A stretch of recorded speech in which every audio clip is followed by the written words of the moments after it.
going on, Jerome's beautiful Friday. Birds are chirping and stuff. It's time for another Vikings news dump. So, yeah, the football was less than ideal yesterday. The Bears had it. The Lions right where we wanted them. Let them off the hook. The Cowboys won. Whatever. The Giants are.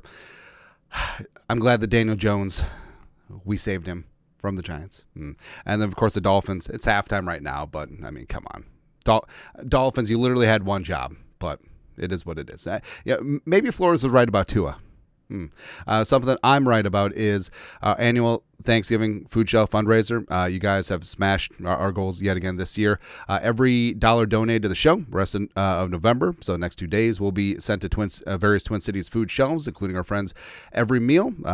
All the super chats, the live stream, Venmos, Cash Apps, everything is going to go to the food shelves. Also, you can donate directly to Every Meal. If you do, shoot us an email. We'll include you in the count. All the links are in the description. Also, we will be live streaming the first half, maybe the whole game. We'll see how it goes, of the Raiders and Chiefs Black Friday game on Amazon.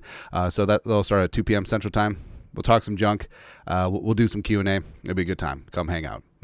But yeah, the Bears game, just so stupid how it ended. Now, yeah, part of the blame is on Caleb of not getting things lined up and not having the cognizance to call the timeout if you needed to. And it is on Eberflus as well. It's like, hey, if that clock got down to about 18 or 15, how come you're not calling the timeout to save him from himself? Give yourself a fighting chance, because it was a very low percentage play.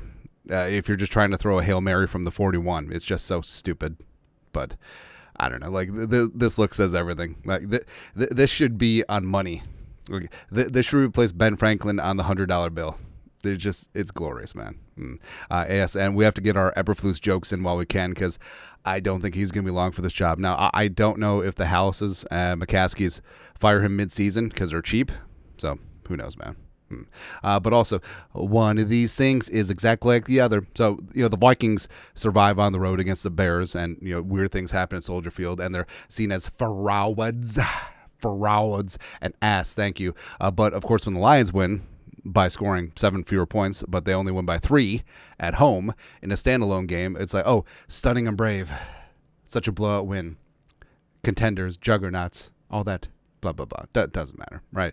The narratives are what they are, and it would have been nice to get some help from the Bears and the freaking Dolphins, but Dolphins, man. So the Vikings have to take care of things themselves. They got the Cardinals on Sunday at historic U.S. Bank Stadium. Injury report for Thursday is out. Josh Oliver, as well as Kerryon Jeward's son, both DNPs, both days. Probably not on track to go on Sunday. And with Oliver out, that means more Johnny Munt. I just don't want him anywhere near the football or having any responsibilities, or other than that, like, he's really good. But also, a couple of guys are limited. Patrick Jones second, Cam Robinson, AVG. So AVG Jones probably just maintenance at this point, and Robinson should be good to go. They're pretty optimistic about him and his foot going forward. So Vikings, outside of Pace and the specialist, relatively healthy headed into this game. Next, Daniel Jones.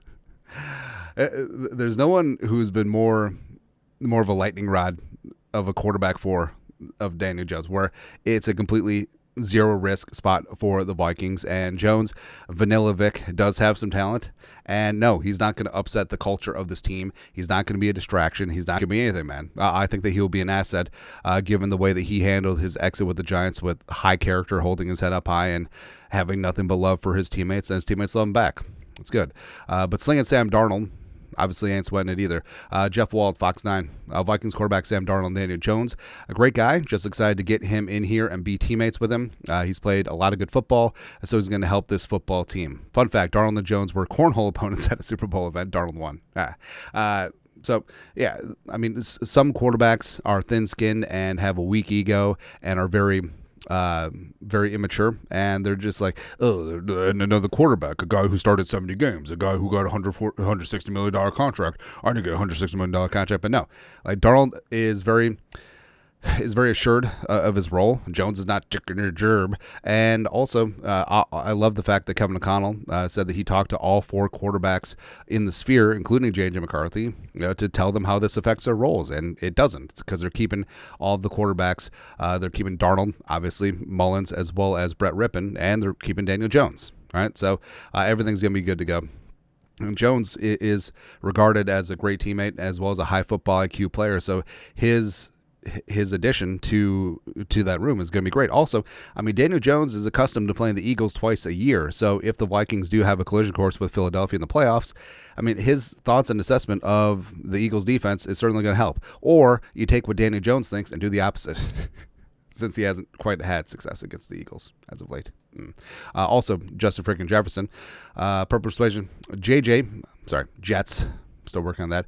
Excited for Vikings' new quarterback, Daniel Jones. I just want him to feel relaxed, let the past be the past, and focus on good things. Now, TBD if past be the past to talk about the 2022 wildcard game or just his disaster run with the Giants. Probably a little bit of both, right? But Jefferson out here being he's a fantastic leader, and it's exactly what he said about Darnold. It's exactly what he said about J.J. McCarthy coming in. Because, I mean, up until this offseason, Kurt was the only quarterback that he'd known in this league as a starter, right? So, also, Daniel Jones doesn't factor to be a starter anytime soon, or maybe not at all. Hopefully not, but we shall see. Either way, great leadership here by Darnold and Justin frickin' Jefferson. Also, great is Vikings Black Friday sale. Nailed it. Producer Allie, she is threatening me off camera. 15% off everything in our store, purplefww.net. Use promo code Friday. That's active through December 2nd. That's Monday, I believe. So do that up. All the hats. Also, if you order now, shipping will get it to you by Christmas. Love it, man. Something I also love is, so it is Pro Bowl voting season, and so the Vikings PR staff is very busy right now highlighting their guys. Vikings PR.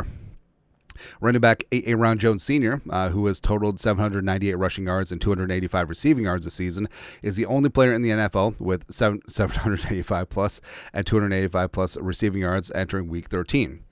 Vote for Showtime 33 to the 2025 Pro Bowl games. But yes, the Vikings won't be playing in the Pro Bowl games because they'll be playing in the Super Bowl. But, I mean, Aaron Jones has been fantastic this year. And knocking on all the wood, I hope that he can stay healthy because he is tracking for a 1,500 plus yard from scrimmage, about like 1,600 plus yards.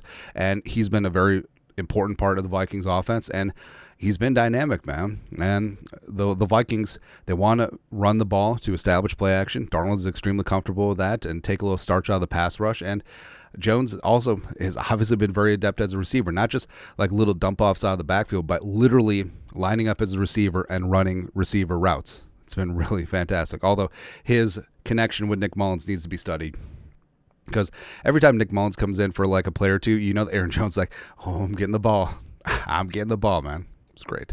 Also, in that same vein, Slinging Sam Darnold entering Week 13. Quarterback Slinging Sam Darnold, a.k.a. America's quarterback, has posted a 100-plus passer rating in 9 of the Vikings' 11 games, tied with Lamar Jackson for the most games of 100-plus passer rating in the NFL. I feel like that doesn't get talked about enough, right? And the two, he didn't have 100 quarterback rating. Obviously, you know, the Jets and the Jaguars games were less ideal, but even the Colts game, where he threw 2 interceptions, I mean, still had 100-plus quarterback rating. So even though, I mean, he does like to be a habitual line stepper. He's thrown a career-high 21 touchdowns. He likes to press things vertically. He's being efficient, high completion rate. That's a big part of quarterback rating. And, I mean, Sam, it hasn't been talked about enough where, I mean, the expectations with Darnold coming in were just like whatever, but Darnold's been really, really damn good, all right?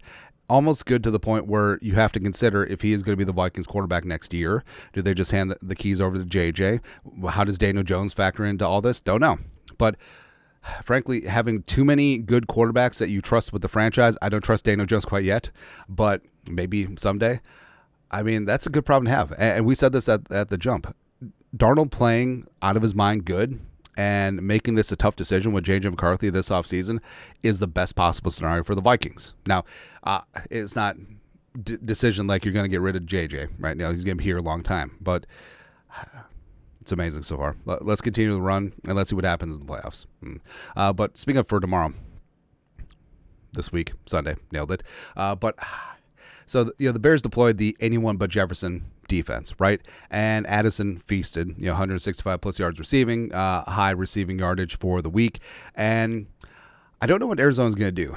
I actually think that they're going to try and thump their chest and be like, hey, we're going to single up Justin Jefferson and we're stopping everyone else. Yeah, maybe the Cardinals go about with that route. Maybe Sean Murphy bunting on Justin Jefferson. Then I think Jefferson goes off. And then maybe they adjust and at halftime and throw double and triple teams at him. And then Addison goes off. I'm actually thinking that this is going to be a day where both of them put up numbers. At 18-3, would it be?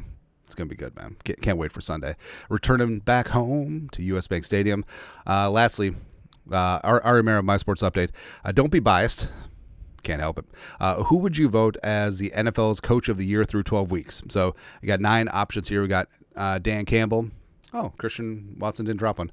Nick Sirianni, whatever. You got Michael McDonald, Kevin O'Connell, the immoral Mike Tomlin, Sean McDermott, getting his jihad on. You got stupid-ass Sean Payton. You got Jim Harbaugh. And they got Dan Quinn with the commies. Dan Quinn sort of fading. So basically, we've talked about this before. Like, Coach of the Year does not mean best coach.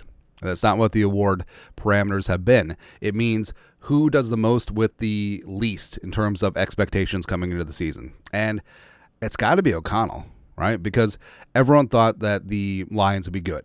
Everyone thought that the Eagles would be good. Seahawks have been middling. Tomlin is always going to be Tomlin. McDermott, the Bills are always going to be good with Josh Allen. Stupid-ass Sean Payton, meh. Harbaugh, meh. Dan Quinn, maybe when they're 7-2, not when they're 7-5 now. But O'Connell, the Vikings are 9-2, and everyone thought that this was going to be a rebuilding year. You had $60 million dead on the cap. You got rid of Kurt. You let Daniil leave. You got rookies in J.J. McCarthy. J.J. McCarthy got hurt. You had Kyrie Jackson tragically pass away. You had a bunch of training camp injuries. You got Slinging Sam Darnold, who no one thought was worth a plug nickel, let alone $10 million before the year. And you're 9-2. You have one of the best defenses in the league, and Darnold is looking like a Pro Bowl caliber quarterback. If that's not Coach of the Year, I don't know what is. All right. Now, it'll probably just go to Dan Campbell anyway, just because that's how things go sometimes, but is what it is. Right. But that is it. Vikings news dump on this beautiful, wonderful Friday. You guys are the best. You know what to do. Skol. Production value.